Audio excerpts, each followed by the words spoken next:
In our last unit, we studied electricity and magnetism. These two areas were fully developed in the 1800s. In fact, all of the topics we've studied in this class were developed before the year 1900.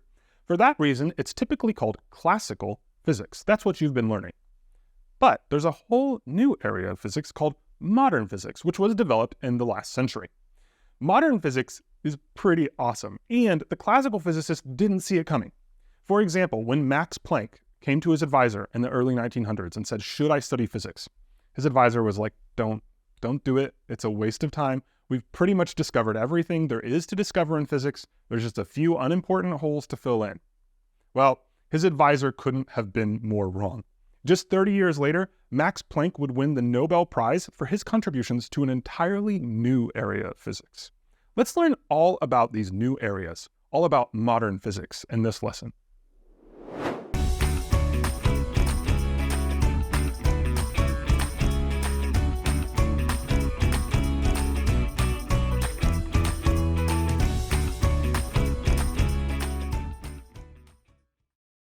Let's begin by reviewing our lesson objectives. First, we'll introduce quantum mechanics. Then we'll introduce special relativity. And lastly, we'll introduce general relativity and the Big Bang. Our story of quantum mechanics begins in a strange place, with a light shining on a piece of metal. So here we have a light, and it's hitting that metal surface, and the metal contains electrons. Those electrons shown there with those negative signs on them. Here's what happens. Under some conditions, those electrons pop off, and they shoot off the surface of the metal.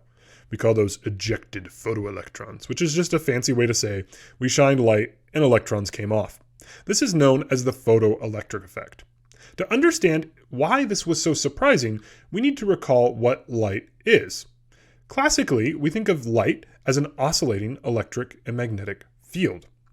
So we have an electric field here shown in the orange and a magnetic field shown in the blue. And the stronger the electric and magnetic field, the higher those peaks get. So if we take our flashlight again and we say make the light brighter, that gives us bigger and bigger electric fields. So brighter light gives us stronger fields.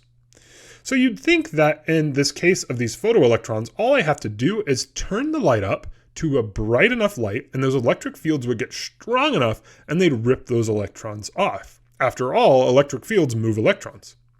But that's in fact not what they observed. If they didn't shine the correct color on the metal, no matter how bright it was, they got no electrons coming off. So the wrong color, no electrons, no matter how bright the light. Conversely, they saw that if they had the correct color, no matter how dim it was, electrons were shot off the surface. So the right color led to electrons, no matter how dim the light. This was a confusing result, even to someone as smart as Einstein. But Einstein actually proposed the solution for which he won the Nobel Prize. How did he solve this problem? He said light comes in packets, and he called those packets photons.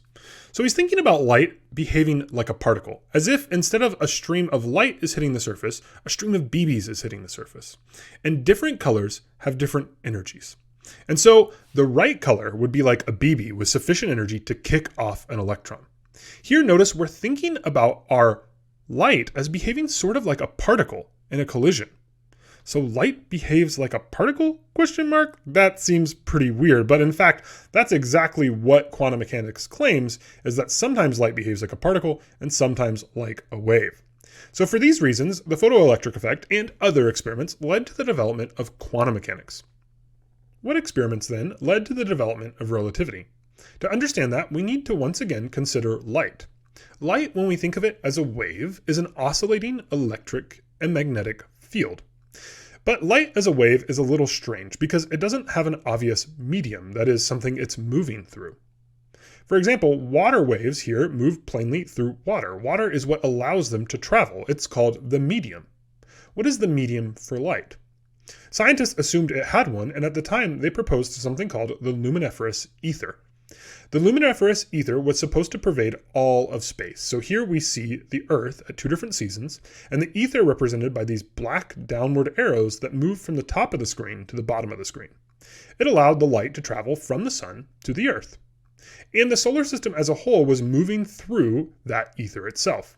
And that means at different times of season, say spring, which we see at the top, and fall at the bottom, the speed of light would be impacted by the Earth's relative motion in the ether. So if the ether exists, we proposed this hypothesis.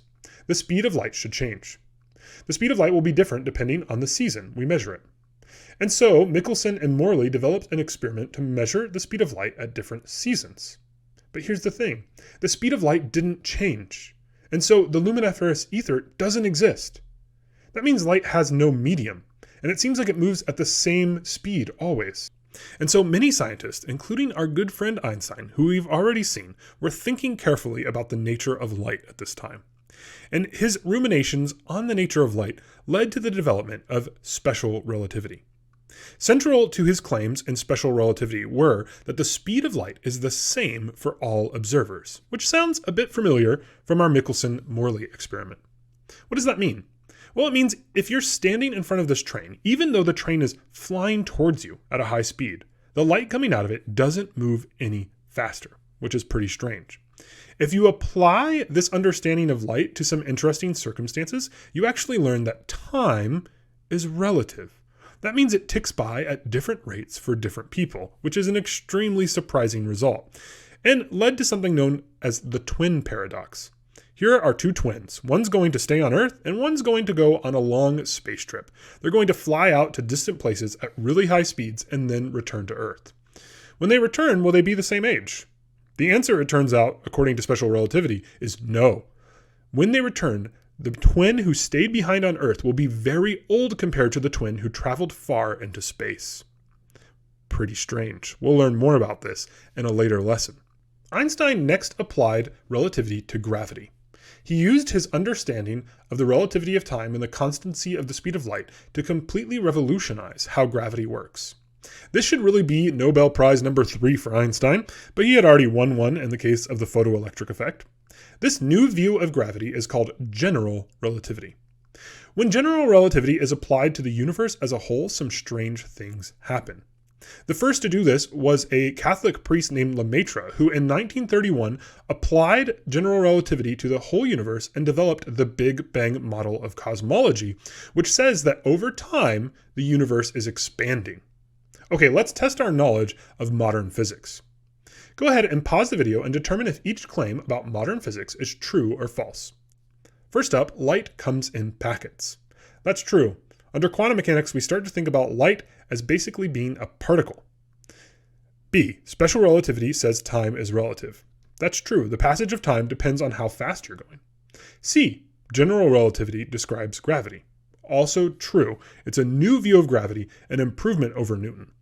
D, quantum mechanics describes large objects. That's actually false. Quantum mechanics describes the objects that are very small, like little particles of light or electrons. E, the luminiferous ether exists. That's false. The ether does not exist. We disproved that with the Michelson-Morley experiment. Let's review what we've learned. First, we introduced quantum mechanics, where we saw that the photoelectric effect led to the view that light sometimes behaves like a particle and sometimes like a wave. Then we introduced special relativity. We saw that Einstein reflected on the nature of light and learned that time was relative. Lastly, we introduced general relativity and the Big Bang. General relativity was developed by Einstein when he applied his understanding from special relativity to gravitational acceleration. And the Big Bang was developed by George Lemaitre, applying general relativity to the universe as a whole. Hey, hey.